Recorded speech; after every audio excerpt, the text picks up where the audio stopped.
नमस्कार, जय शिवराय. मी प्रकाश जमदडे. आता तुम्ही जो व्हिडिओ पाहिलाय तो व्हिडिओ फक्त तेवढासा नाहीये. त्याच्या अगोदर साधारणतः 2-3 मिनिटं धपाधप 3-4 मुलं मिळून एका मुलावरती हल्ला करत होते. कानाखाली, डोक्यावरती, पाठीत त्याला मारत होते. मला जेवढा व्हिडिओ कॅच करता आला तेवढा मी केला, परंतु ही अतिशय दुर्दैवी गोष्ट आहे. शाळेच्या हे बीजीएस कॉलेज आहे, इथं असं जीएसपीएम आहे, रायसोनी आहे, मोजा आहे. कॉलेजच्या भोवती साधारणतः 10 ते 12, 11 ते 12 ते 1च्या दरम्यान मोठ्या प्रमाणात कॉलेजच्या गेटवरती गर्दी जमा होती आणि मुलांमध्ये गुंडगिरी वाढत चाललेली आहे, ग्रुपिंग वाढत चालली आहे. ते एकमेकाला हल्ला करतात, मारतायत. आज एक मुलगा मध्ये 2 बाजूनी 2 गाड्या आणि त्याच्यावरती ठोके टाकतायत. हे अतिशय निषेधार्ह आहे. पोलीस प्रशासनाचं याकडे बिलकुल लक्ष नाहीये. मी यापूर्वी 8 दिवसापूर्वी देखील पोलीस प्रशासनाला विनंती केली होती की या ठिकाणी तुम्ही या ठिकाणी शाळा कॉलेज सुटण्याच्या वेळेस पोलीस प्रशासनाची सिक्युरिटीची खऱ्या अर्थाने गरज आहे. पोलीस प्रशासनाची गरज आता या ठिकाणी प्रत्येक कॉलेजच्या गेट भरती झालेली आहे. त्याचं कारण असं आहे की मुलांपासून मुलंच असुरक्षित आहेत, मुली असुरक्षित आहेत. परवा चंदननगरला कोयत्यानी गार्डनमध्ये एका मुलाला मारलं. आता काल परवा वाघोलीतील सीसीटीव्ही कॅमेरे मुलांनी फोडले, गाड्या फोडतायत. अतिशय गुंडाकारी आणि गुन्हेगारीची प्रवृत्ती या ठिकाणी वाढत चाललेली आहे.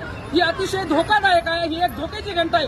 मी 4 दिवसापूर्वीच पुणे शहराचे पोलीस कमिशनर माननीय अमितेश कुमार सर यांना पर्सनली भेटलेलो आहे.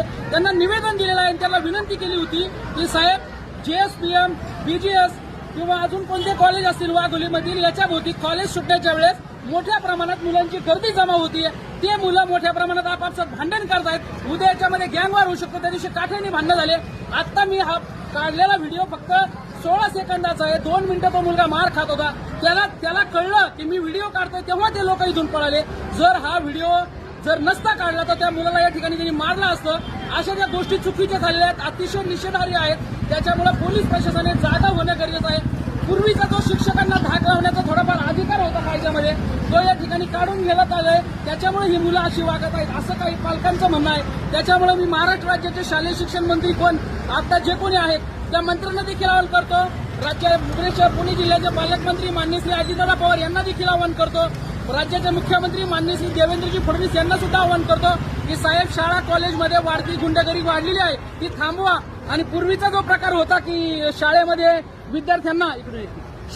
विद्यार्थ्यांना शिक्षा दिली जायची, शिक्षकांना थोडा अधिकार होते मारायचे, ते अधिकार काढून घेतल्यापासून 10वी 12वीचे मुलं मोठ्या प्रमाणात गुंडागिरी करत आहेत.